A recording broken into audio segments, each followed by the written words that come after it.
Okay, this is Peter Siebert speaking and saying hello to everybody out there on the webinar on subtitles.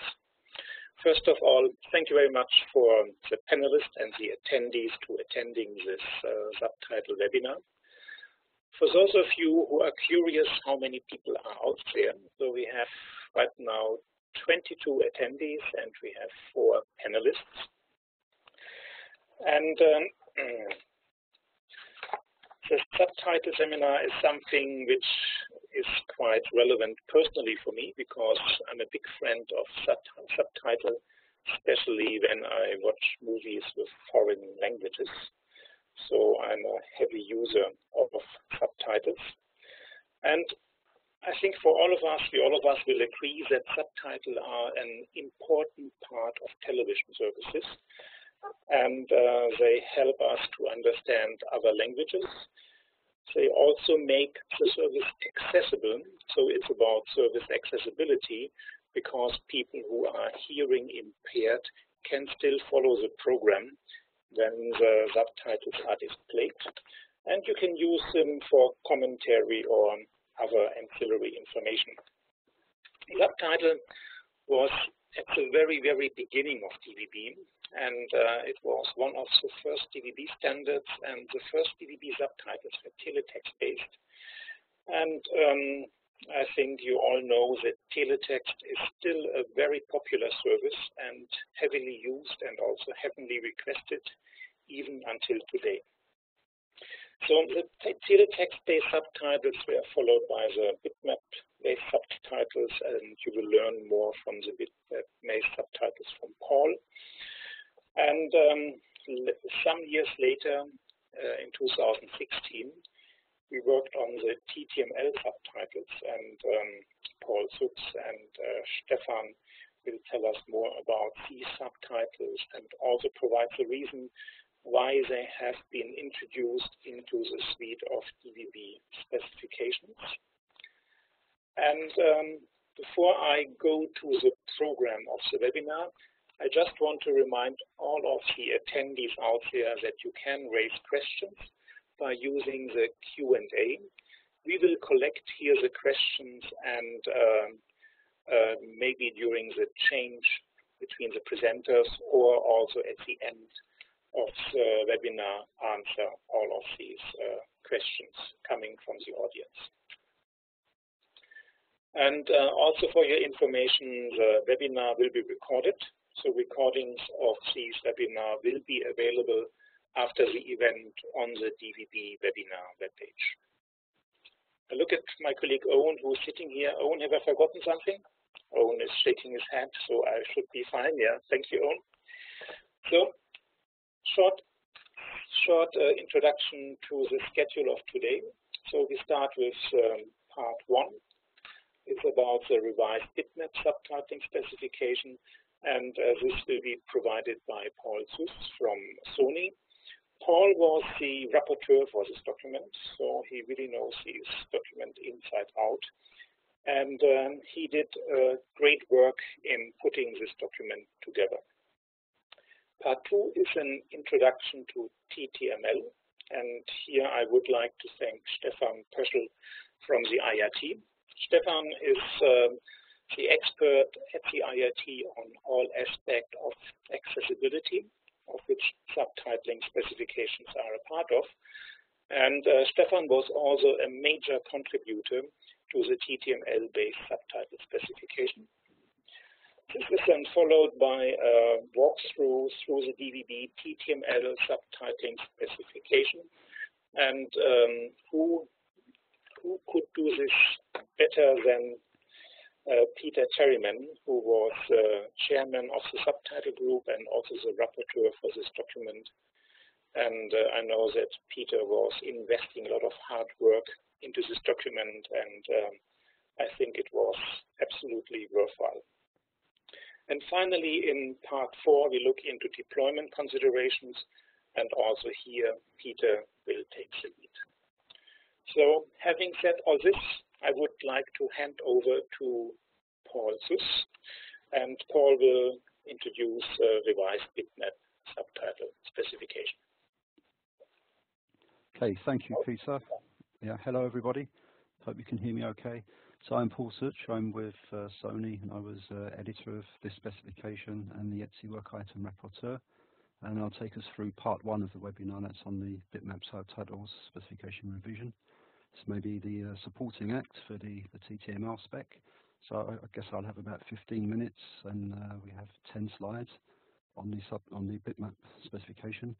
So the contents of this part are a brief history of this specification, why we made the latest revision, that's V161, and then what the contents, what we did, what's new in this revision, and basically it consists of general rework, a few bug fixes, and many clarifications to the specification, and a couple of new features that I'd like to introduce.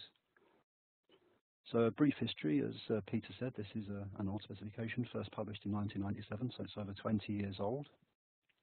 And when it was published, we only had standard definition TV services, so obviously the first bitmap subtitle specification was targeted to those services. There was a maintenance revision in 2002, and then high definition TV came along in the middle of the last decade, so the specification added support for subtitles with HD services in 2006.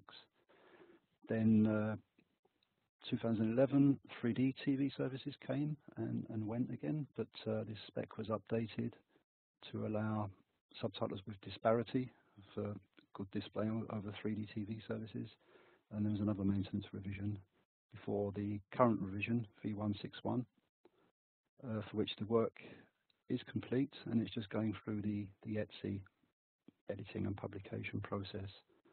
And basically this adds support for bitmap subtitles with UHD-TV services, so Ultra HDTV, in conjunction with two new features.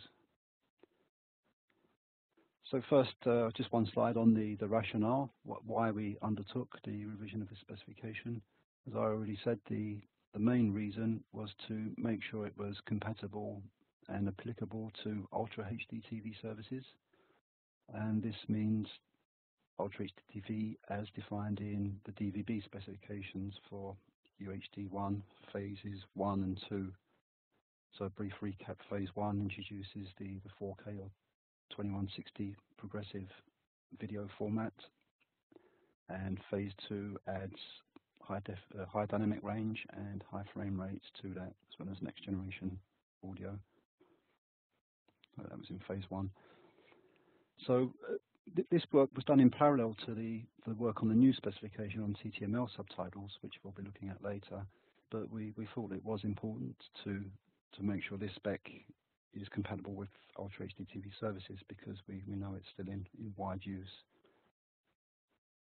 And the revision can also be applicable for SDTV and HDTV services as well. One aspect with bitmap subtitles, of course, we know in general they need more bandwidth, especially if you go to HD resolution than text. But in some areas of the world, especially in Southeast Asia, there are other considerations that mean bitmap subtitles are often more pragmatic and efficient. Where you have many languages and fonts, it's much simpler if the service provider will generate bitmaps for their subtitles than rely on the receivers, or IRDs as we call them in DVB, to generate the bitmaps, the graphics from the text. And we also knew that general maintenance and a few minor bugs needed to be fixed. So that was the rationale for the work. A brief overview of more detail of what's new, and then we'll go to some aspects in dedicated slides.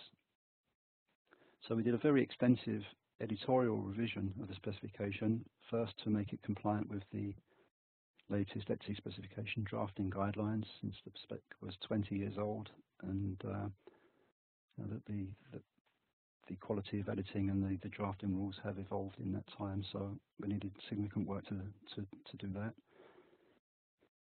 And the main contents work editorially has been to refactor clause 4. So we've made this a purely informative overview of the specification, and I think it provides a very comprehensive and good overview without making normative statements. in earlier revisions there was a mix of normative and informative statements. It was quite difficult to extract out the actual normative requirements of the stream and decoders. So we think we've got a good overview now in clause 4, and we've moved all the normative statements into the subsequent technical clauses. There was one, I wouldn't call it a major bug fix, but clearly a bug fix that we have done is there was an ambiguity in the object data segment syntax about when a certain stuffing field is present, and there was one function that wasn't really defined. It was assumed it was known what it was meant, and back in the days when the spec was first written, it was probably clear what word line meant, but in the meantime it's ambiguous, so we've fixed that in a backwards compatible way. Then to the main technical revisions. So of course the main rationale was support for Ultra HDTV services, and we've done that by maintaining the resolution, the spatial resolution of subtitles to HD resolution, and they can be upscaled or positioned within a window in the Ultra HDTV video raster, and we'll take a look at that in the next slide in more detail. In connection with Ultra HDTV, there's a new segment introduced called the alternative CLUT segment, so a new color lookup table segment where you can provide colors for the subtitles in other systems than BT601, which was the original SDTV color system used. We also introduced a new object data segment encoding method that's more modern than the old version, with very simple compression, and then many clarifications added around backwards compatibility between the streams and IRDs.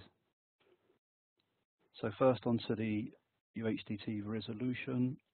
As I said, the bitmap subtitles are still in HDTV formats. We didn't see the need to increase the resolution up to 4K, especially considering the likely increase in bandwidth needed for that. And there's an existing feature, the display definition segment, the DDS, that was already in the spec when we introduced HDTV subtitles, that we reuse that, and within that there's a display window feature which determines then whether the IRD just takes a subtitle and upscales it in the middle of the 4K screen, or you can position the HD resolution subtitle within a window inside the 4K display. So that's the freedom available to the subtitle generator.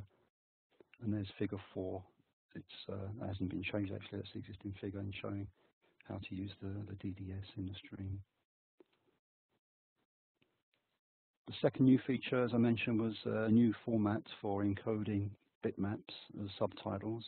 So previously it was assumed that subtitles, as well as the video, were in interlaced format, as was originally the case with SDTV. Of course, with HDTV we introduced progressive scan video, but there was no change to the bitmap subtitle format.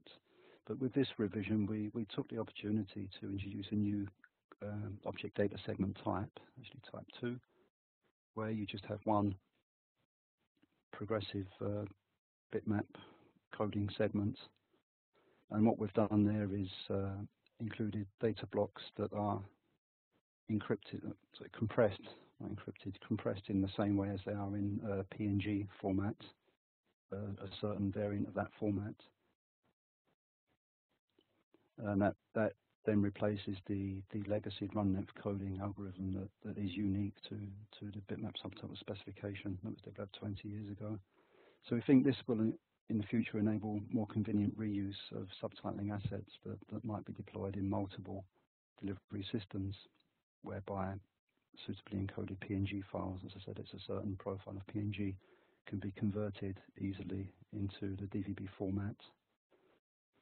And there's a simplified view of what happens in that conversion.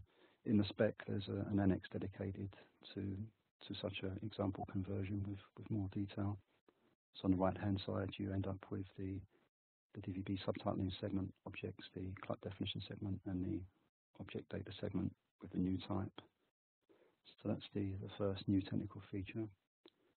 The second new feature, as I mentioned at the beginning, is to enable the delivery of subtitles in color spaces other than the legacy 601 color space used in SDTV.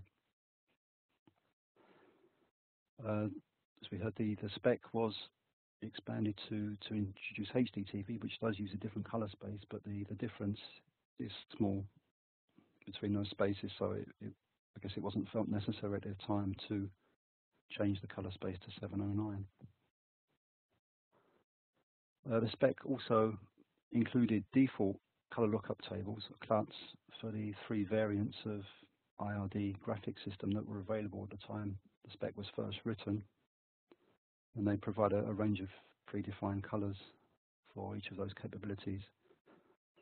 So in V161, the new version, we've added the new segment, the alternative CLUT segment, and this enables subtitles to be defined with colors other than 601, so you can use the HDTV color system 709, but also the new wider color gamut and HDR systems of 2020 and 2100, with either option as defined in the video standards in PQ10, as in PQ10 and HLG.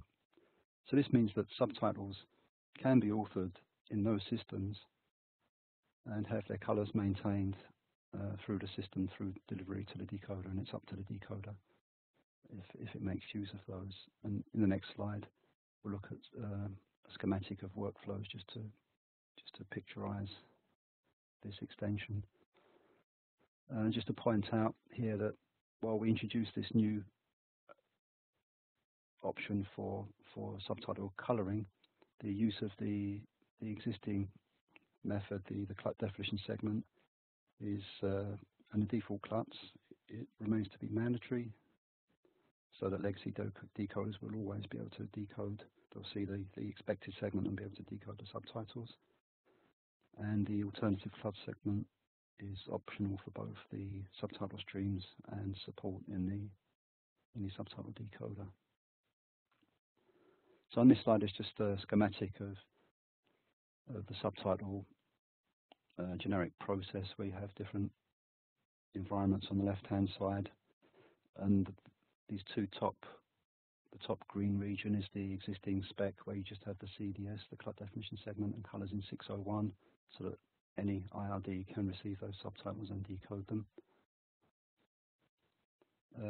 And then at the bottom we have the new facilities. So as we said, the CDS, even if you use the alternative CLUT segment with extended color capabilities, you have to supply the CDS as well. If you use, actually you have to supply the CDS because the default colors will not work.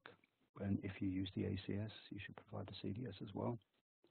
And that enables the legacy decoders that support earlier versions of the subtitle specification to receive and decode those subtitles. But the advantage is that we know it's not the case yet, so in the future we think as display capabilities increase, probably content generators, service providers will want to encode subtitles in the enhanced graphics or video capabilities that are available, so they might start encoding subtitles with the new video systems as well. And as I said, this allows those properties to remain with the subtitle stream all the way to the decoder, and the decoder can make use of that if it chooses to. So at the bottom, if you have an example HDTV decoder that is compatible with that has subtitling according to the present spec, it can reproduce those enhanced colors for subtitles as well.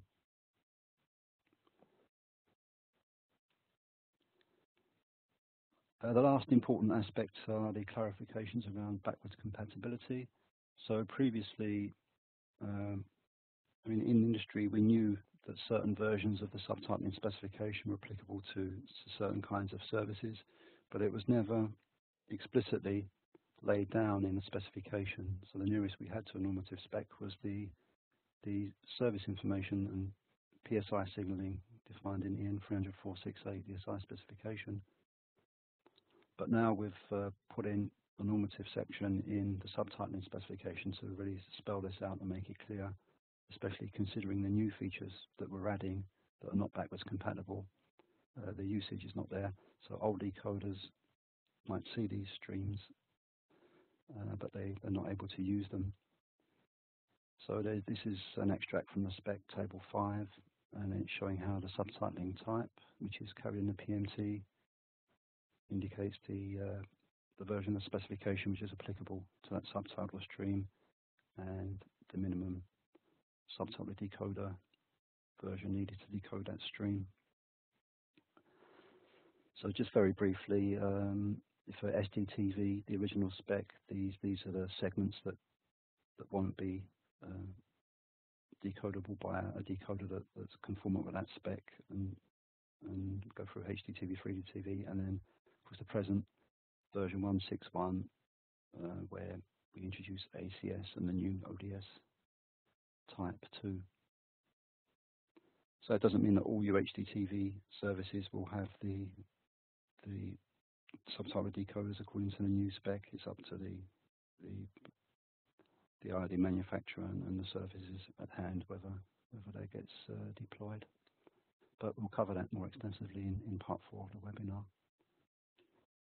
And then final slide in summary.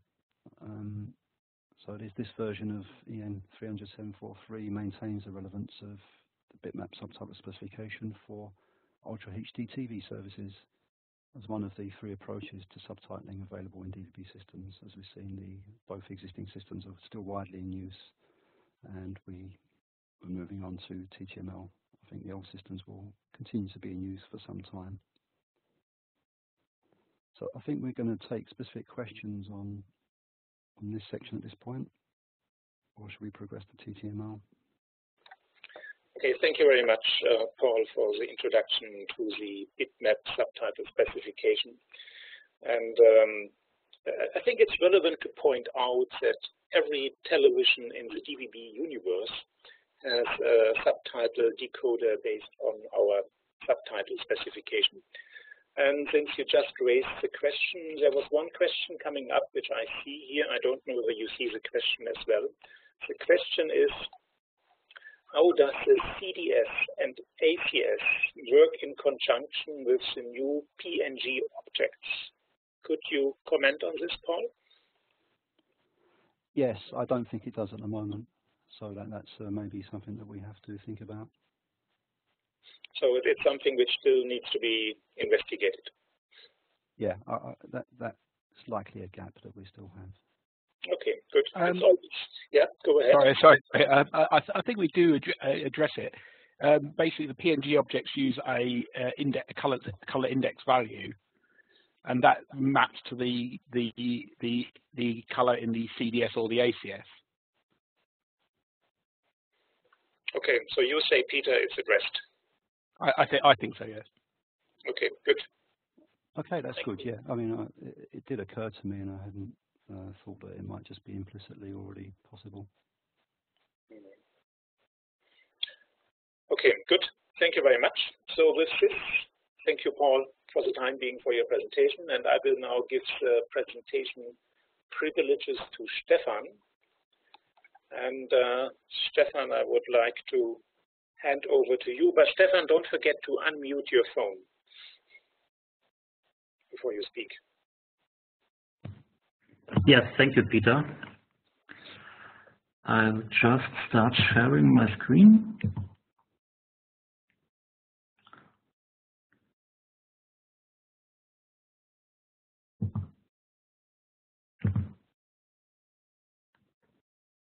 Okay, I'm not sure if you can see anything. Stefan, we can see something, but the slides are relatively small for the time being.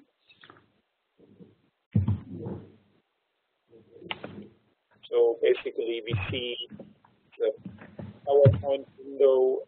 We see 2 windows basically now.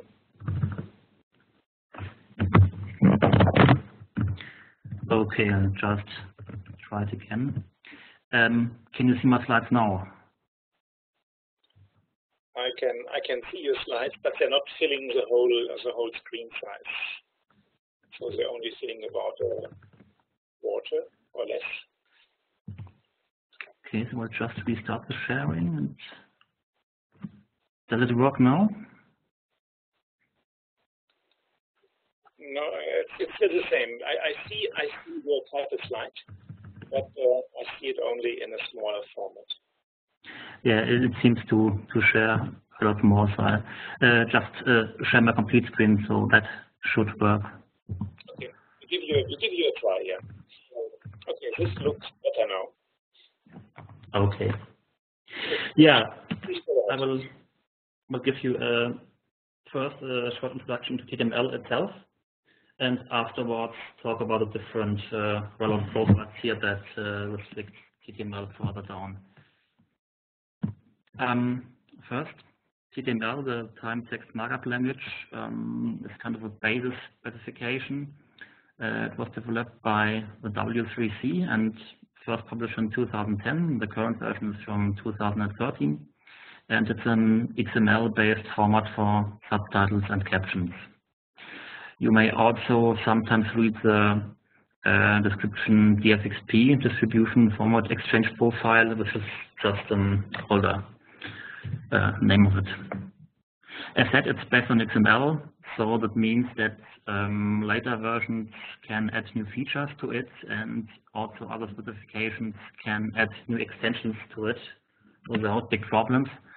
And of course, also metadata can be used to annotate the subtitles. As it's a base, it's quite powerful, but also quite complex. So for real-world use, it has to be constrained, and this is done by different profiles, to which I will come later. While TTML is already published, it's a recommendation by W3C. The work on TTML2 is already ongoing, which will introduce, for example, Ruby annotations, which you can see in the image on the right. These are just annotations next to the normal text, which are used, for example, in the Japanese market. And important here is that TTML1 content is still compatible to TTML2 equipment. So, as an overview, what TTML allows in terms of styling, you can see some of the styling features that are allowed by it. For example, the basic features like bold, italic, underlined text, text color, background color, font family, but also more sophisticated ones like line padding, which allows to extend the background color of subtitle text left from the text and right from the text, so that the readability is improved. Here is now an example of a short TTML document. In general, a TTML document consists of a head and a body part. The body part consists of the actual subtitles. They are stored in a hierarchical manner. That means you are able to divide the subtitles, for example, by the div element into different subparts as you like. And then the P element, where P means paragraph, is an actual subtitle that is displayed. And within the P you have further options, like the stand element or the BR element for line breaks to further divide it down. Now, in addition to the actual content, you have the timing, which you can set on different levels. Here it's set on paragraph level, where you just set the begin and end time when the subtitle is shown and when it is hidden again. In terms of styling, there are different ways in TTML. One, I think there are 2, 3, or 5 different ways to refer to styling, which is a reason why it is needed to restrict it. And in this case, we have the indirect styling. So on the actual content, you refer to a style, which you can see in the head. And on the style itself, you set different styling attributes as you want, and refer to that style by the unique style ID, like you can see here, the P style or the S style. And we also have the concept of regions. A region is a rectangular area within the actual area that corresponds to the video in which the subtitle is going to be rendered.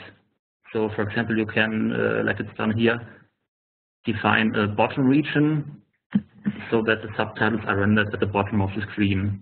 And yeah, you're free to add other regions and position the subtitles on the screen where you want to do.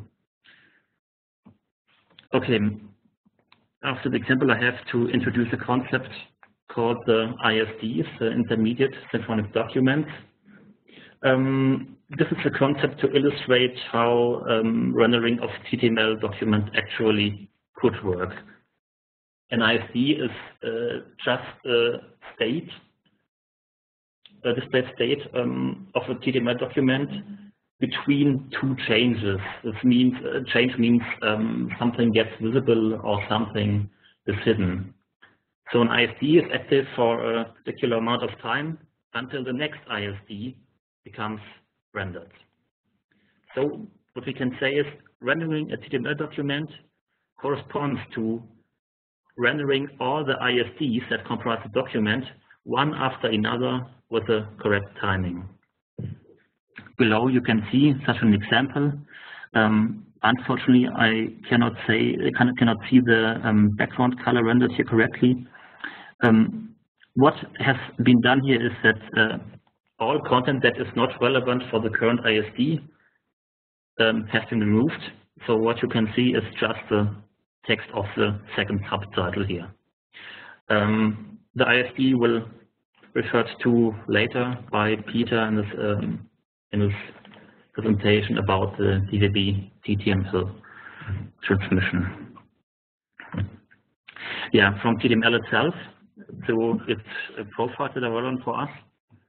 First, we have the EBU TTD specification, which is published by the EBU, and this itself is based on another EBU standard, which is called EBU TT, which itself again is based on TTML1. EBU TT at first is the contribution format for exchange of subtitles and constrains TTML down to a certain subset, and it was developed through a formal process considering all the requirements of the EBU members regarding subtitles. And based on EBU TT, EBU TTD was developed to address the distribution side. It is also already in use. It is mandatory in HDTV 2.0 with further additions, and also in the DVB dash profile.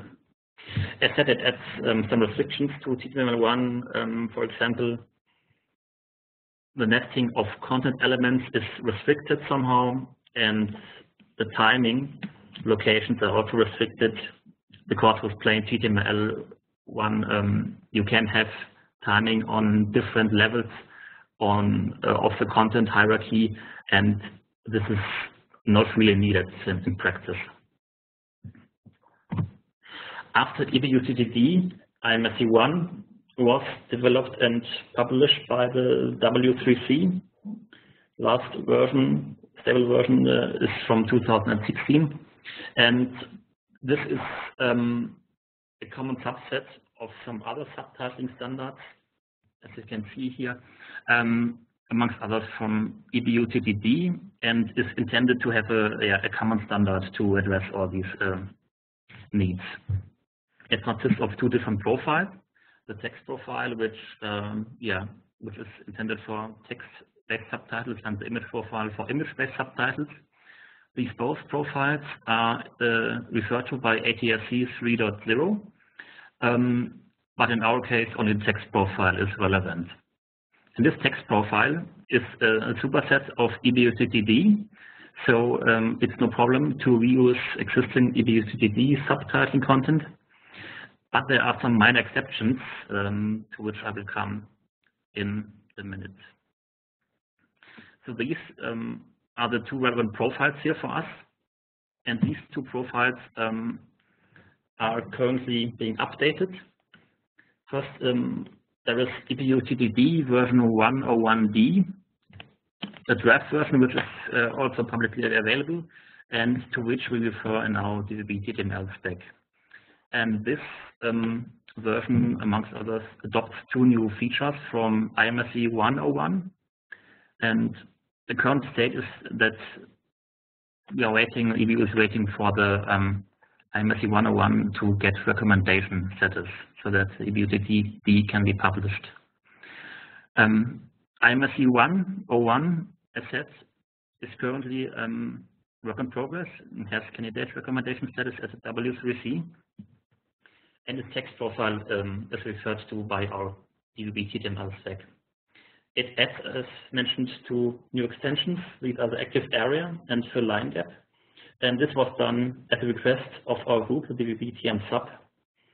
And the active area is a feature that allows to define an area of the screen where subtitles are going to be rendered. So when the video is going to be cropped, the receiver can ensure that the subtitles are not cropped but displayed. It can be that completely. The fill line gap, on the other hand, is intended to fill the gap of the background between adjacent subtitle lines. Currently, IMSC 101 in turn is waiting for a second implementation for each of these features to be able to progress towards recommendation status.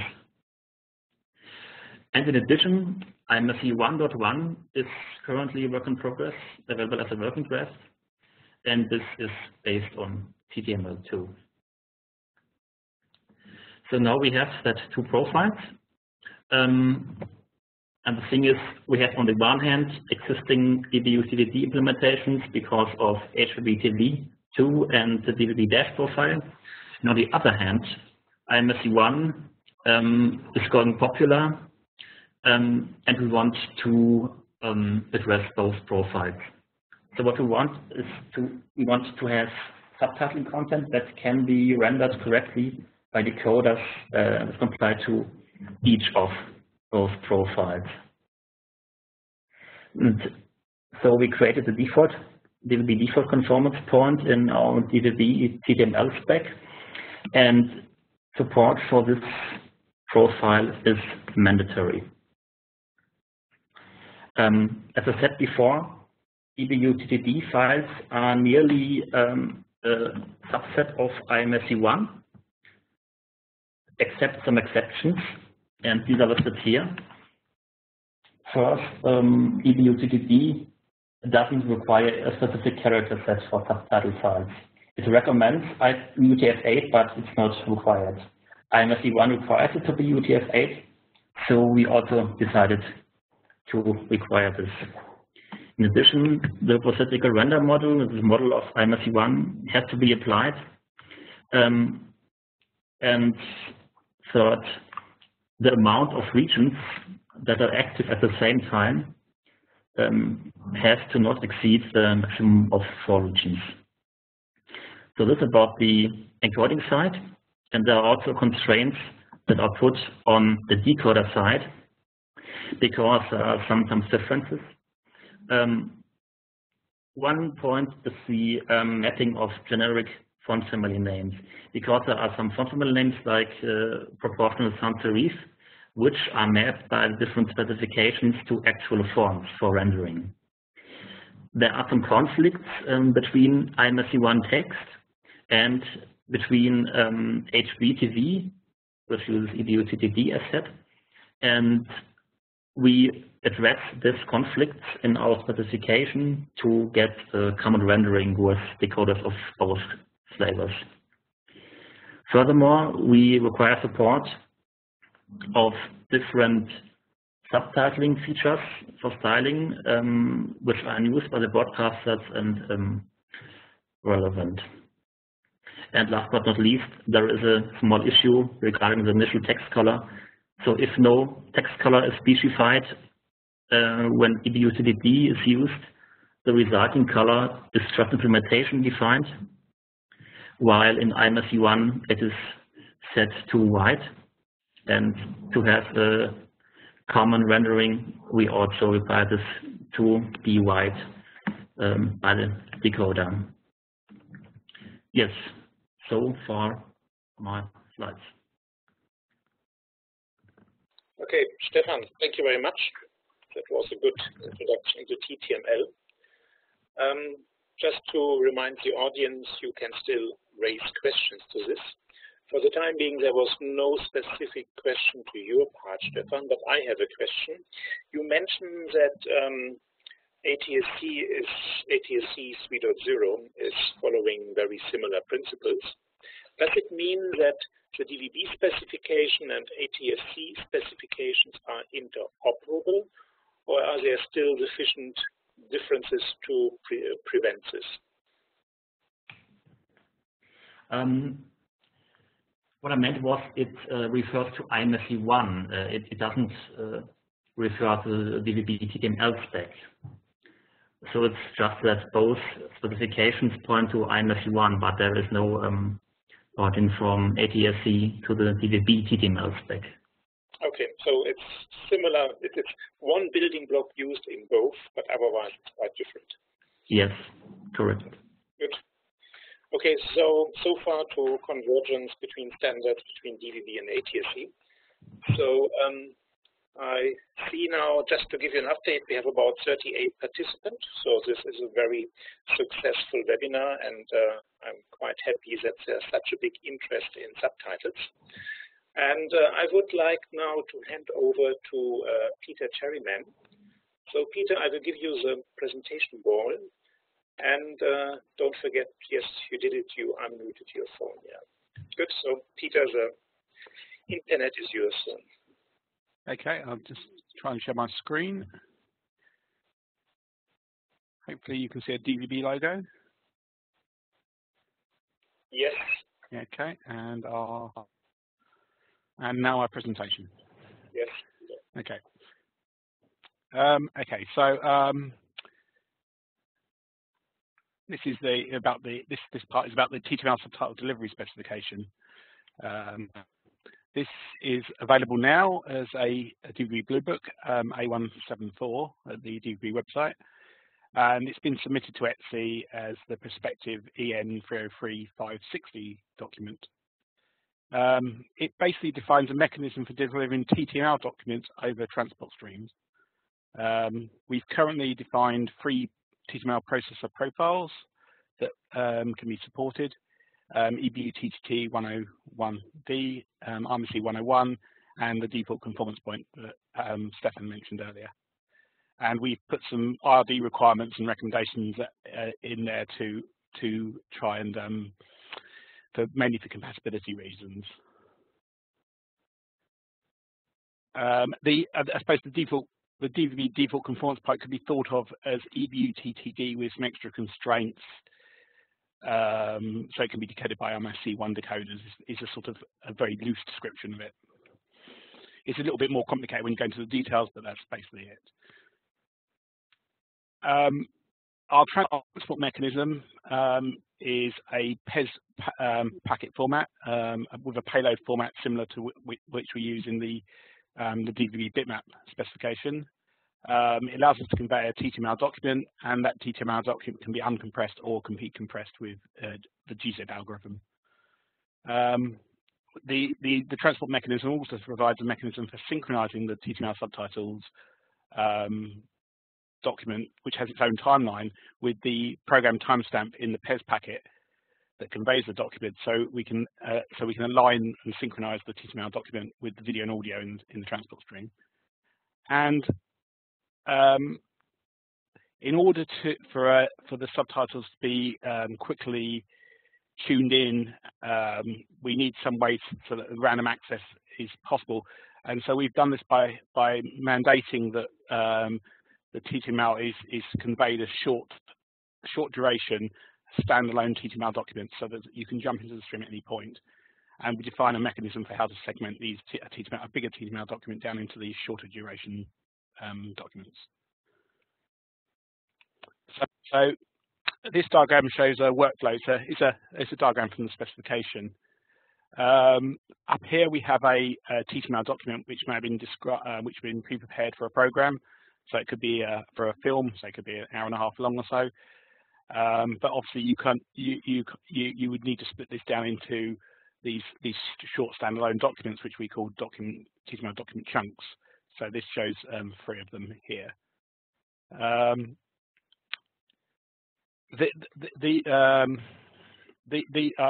go on to the segmentation bit in a minute. But these documents are then wrapped in our PES packet format, and there are 2 two pieces of extra information which are added to the PES packet. The PES packet has its own program timestamp in the header, but we also specify a media time, which is the time in the TTML timeline that corresponds to the PTS in the PES header. And with this, you can use it to convert between TTML times and program timestamps. And these PES packets are then carried as MPEG transport streams. The synchronization and segmentation are actually closely related, and so but we'll first have a look at the segmentation. So I've just blown up that part of the document so it's a bit easier to see. So in this one, the first chunk is using the first two subtitles that are shown, and the following chunk is using the second and third subtitles. Because these document chunks can be either fixed or variable length duration, especially with fixed length duration chunks, it's quite likely that a subtitle may be split across the boundary between two chunks, and so that's why the second subtitle, which says everyone's watching, appears in both documents. The thing to note though is that the timing information is the start and end time is the same in both documents. So the times in the document chunks can refer to time instances outside their activation period. And you don't need to. It makes the segmentation process much simpler if you do this. And also helps a decoder, if it knows that the subtitle is going to continue into the next chunk, it can know not to remove it from the screen, etc. Okay. So basically, the summary of the segmentation is for random access and live subtitling, we split the TTML documents into short standalone documents. A PES packet becomes active at the presentation timestamp divided by the PTS, and it's active for a maximum of 5 seconds or until the next PES packet arrives, and until the next packet becomes active. And obviously, as I've shown, the subtitle that bisects the segmentation process can appear in multiple document chunks. So here is another diagram from the specification. It's one of the more complicated ones, but it helps illustrate some of the features. It shows the broadcast timeline up here, which is the PTS timeline, and it also shows the corresponding time text presentation timeline. The PTS that's in the PES header and the media time that we have in our PES payload format are the same instance in time, and by using these two values, you can use it to work out the value in the what the time in the TTML time corresponds to in the PTS if you want to actually synchronize it with the video. As Stefan explained, there's this concept of an intermediate synchronic document, an ISD, and basically you can think of the transitions. The transitions in the subtitles are at the boundaries between two ISDs. So, for instance, in this case, the third ISD of this segment continues into the next PES packet, and so the third ISD of this packet is exactly the same as the first ISD of the next PES packet. However, occasionally for live subtitling, you might have put up a subtitle, and your live subtitling sort of what they call snake subtitles or word-by-word subtitles, and then you start a new PES packet, and then another person speaks, so you need to modify the subtitles at maybe this point here to add a few more words, and so you might actually have an ISD that starts in subtitle that starts in one PES packet but gets shortened when in the next PES packet. So basically, the summary of the synchronization is that each PES packet contains a single standalone TTML document. So we've got rapid acquisition for tuning into the stream. The PES packet uses the PTS to synchronize the video and the audio with the video and the audio. You don't need to modify the timeline and the times in the TTML document. They can just be left as they are.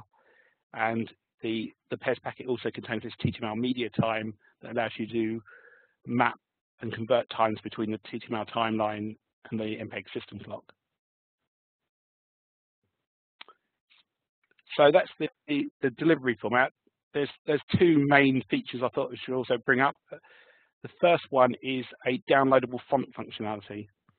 You might use this if a broadcaster wishes to use a font that's not present in receivers in the market they want to use, or if a broadcaster wanted to have their own custom font or a font which had certain accessibility features. So we provide a mechanism which is optional for IRDs, so they can acquire and download these fonts, and they can be downloaded from the internet or from a broadcast GMCC carousel. The location of the fonts and what ones are available are listed in a table that's broadcast. It's a table much similar to a NIT or an SDT that you might see in a transport stream. And this table can be shared among several services. So if there's a broadcast that has several services in a multiplex, they only have to provide one table for all their services, that don't have to have one for each service. And additionally, the signaling we have can indicate whether a downloadable font is required to render a particular subtitle stream. In that case, it's called an essential font. So with this functionality, a broadcaster could provide multiple subtitle streams, and one which requires an essential font and one that doesn't. And so a decoder that doesn't have the essential font or hasn't managed to download it would know to skip that stream and use the other stream. The second thing I thought to mention is about color, because it's different to the bitmap specification. TTML from the very beginning has used an sRGB color space. This is very similar to the Rec.709 color space we use for HD video services. We don't think there's currently a requirement for subtitles themselves to actually be high dynamic range or wide color gamut. So we think the sRGB is fine for the moment, but you have to be careful when you're compositing these sRGB subtitles with wide color gamut video or HDR video. Particularly if you take a subtitle that's 100% white, and if an IRD or receiver just converts that to peak white on an HDR display, the subtitles will be far too bright. So there needs to be some care taken. There's currently no official guidelines for this, and so the DVB specification only provides guidance on this so far. There is some work going on in TTML2 at the moment, and there is an informative annex that provides a mechanism for how you can map sRGB values to both PK10 and HRG HDR video. That may be worth looking at if you're interested in this area.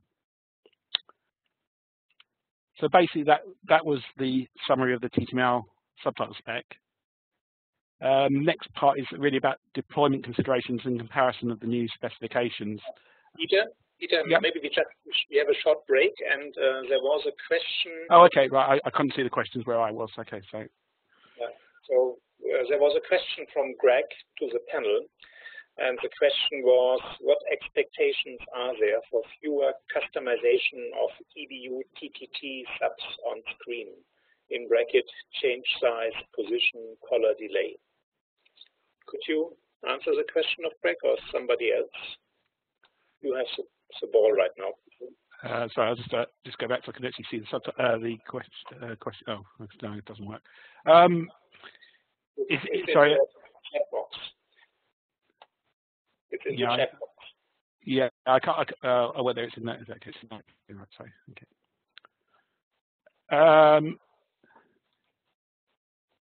So fewer customization of subtitle on the screen. So is this?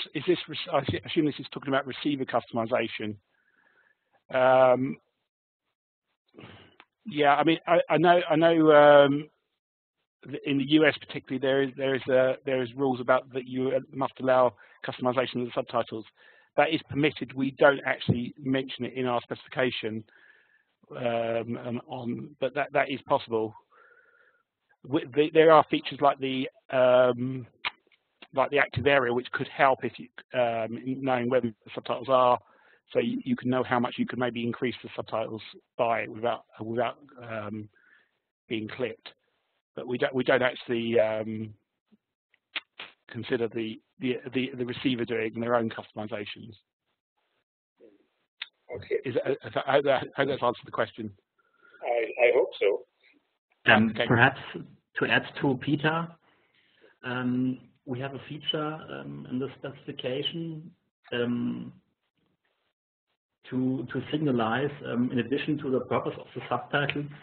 For example, if subtitles have a larger font size or something like that, and this can be used on broadcaster sides to provide different versions of the same subtitle and let the viewer choose the best version for his or her needs. Yes, thank you, Stefan. Yeah, I forgot about that one. And also, I think Greg at least is happy with the answer because Greg came back to and said many thanks to all panelists here. Yeah, I saw that. Yeah. Okay, good. So we assume you answered this question satisfactorily, Peter. Yeah. And there was in the chat there was another question which was already answered by Stefan, and the question is the TTML information repeated in every document chunk when carried in PES to enable random access? What is the overhead of this repeated information? And Stefan came back, yes, every such document chunk is a standalone TTML document. We also thought about separate transmission of head/body, but that would have introduced more complexity, synchronization needs, and possible issues. So I also regard this as answered. Yeah, I couldn't answer that any better. Okay, good. Yeah. Okay. Good. So then, Peter, we let you go on with the first part of your presentation, deployment. Okay. So, so this is about the get rid of this bit. So we basically a recap. We've got two new specifications for UHD subtitling: the DVB bitmap subtitle spec, which is available as bluebook A009 on the DVB website, and the TTML specification, which is available also as A174. I mean, there is also another alternative, which is you can, which people may well use, which is DVB teletext, which you could send using existing DVB specifications and render them into characters in your receiver. But there are various limitations due to limited by the teletext constraints, limited character set, colors, and the presentation options. So we're only going to concentrate on the new specifications in this part.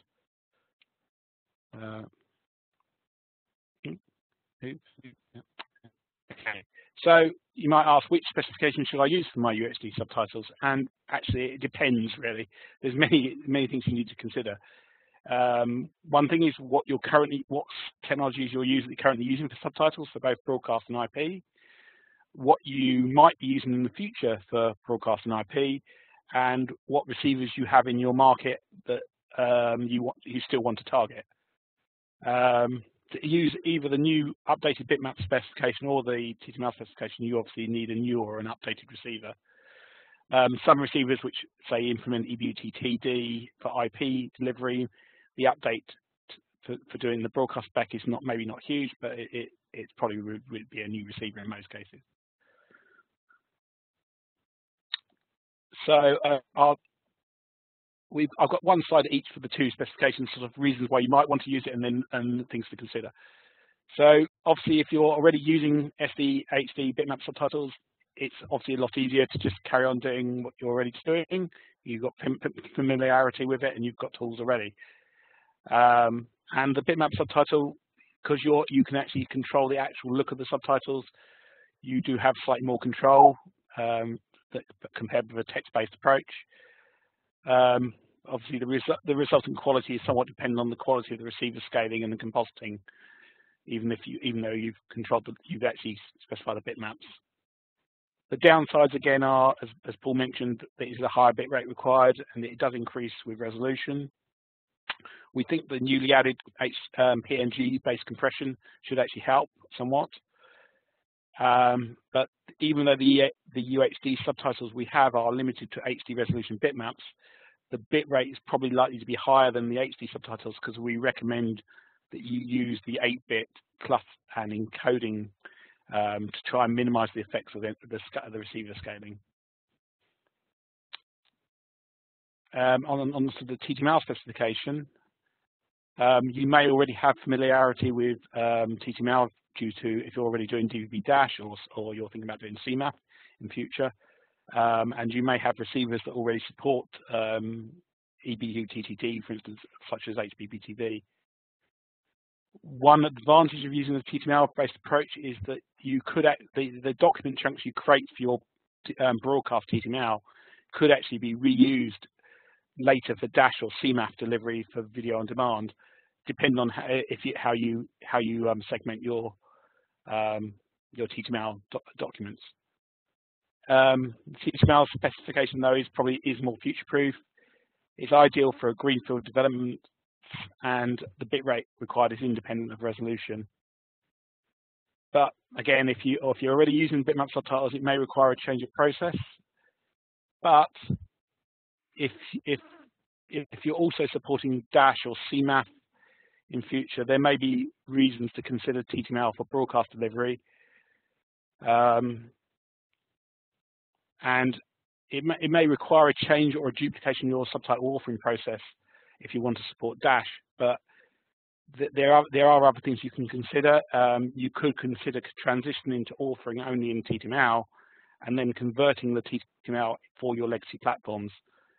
In much the same way as a lot of broadcasters take teletext and convert it to bitmaps at the moment, you could do TTML, convert that to for teletext for legacy platforms, and convert to bitmaps for legacy platforms. And actually, one advantage with doing that is that actually your legacy bitmap subtitles could actually improve in quality because you'd have much more flexibility and presentation possibilities, which, well, when you're not limited by the limitations of teletext.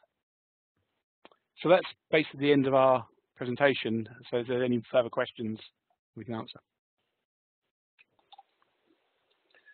Okay, thank you very much, Peter, and also thank you very much to Paul and Stefan.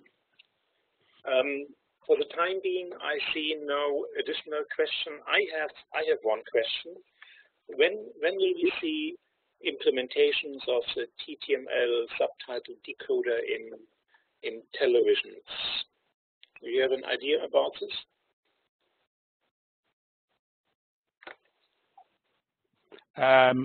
Perhaps Paul would be best to answer that one, but Paul, you want to comment? Yeah, I can't give any firm information. Obviously, I mean, product plans are not announced too far in advance. I'd have to refer to colleagues, and it's also a chicken and egg. It depends on how services evolve. Yeah. Yes, I mean, I could now put the same question to Peter and ask him that broadcasters will start with TTML-based subtitles, but I don't do this right now. Yeah, but since we support it for quite mature for online and web, so it shouldn't take too long. Yeah. I assume that basically since television is much more than a television these days, I think just by supporting online delivery, you may be forced to implement this, yeah. Okay, there's another question from Greg to all panelists. How does TTML bitrate compare to an average or normal bitrate of bitmap subs? And is it bursty? So it's about question about the bitrate and whether it's more of a bursty nature or more of an even distributed nature. We're not entirely sure. We did some experiments, and we thought we think it was less. We thought it was less than the bitmap subtitles. I can't remember the actual numbers off the top of my head. In terms of burstiness, I think it wouldn't be a constant bit rate, because obviously if you've got a lot of subtitles or a lot of subtitle changes in a short period, they will create a bigger file. But I don't think it's maybe quite as bursty as the bitmap subtitles. But we haven't got the we haven't actually done any proper experiments to find out. Okay, thank you very much for answering these questions. And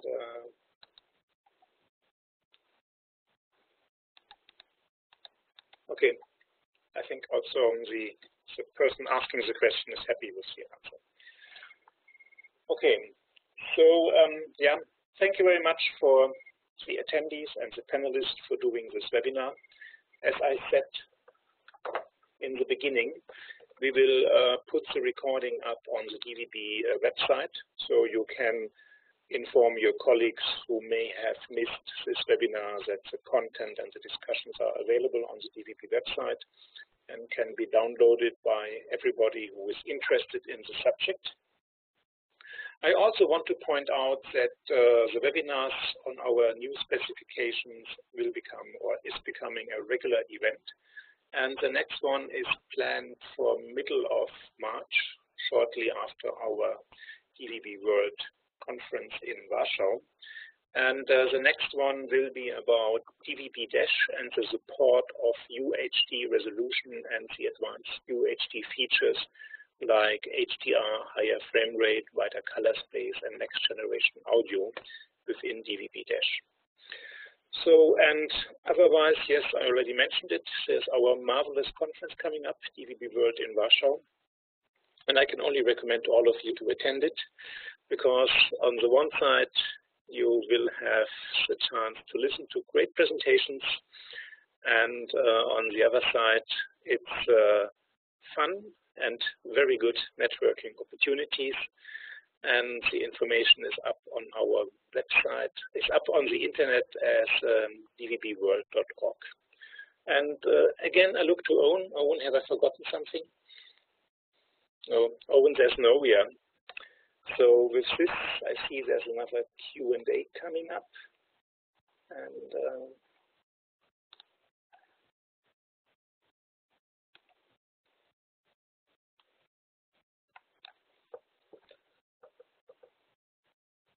okay, yes, but I think it's just an exchange between Jan and Paul on this, so I don't think I have to repeat it now here. So quite on time. So thank you very much to everybody, and I hope to meet you again at our next webinar on UHD and dash. Yeah. Bye for now.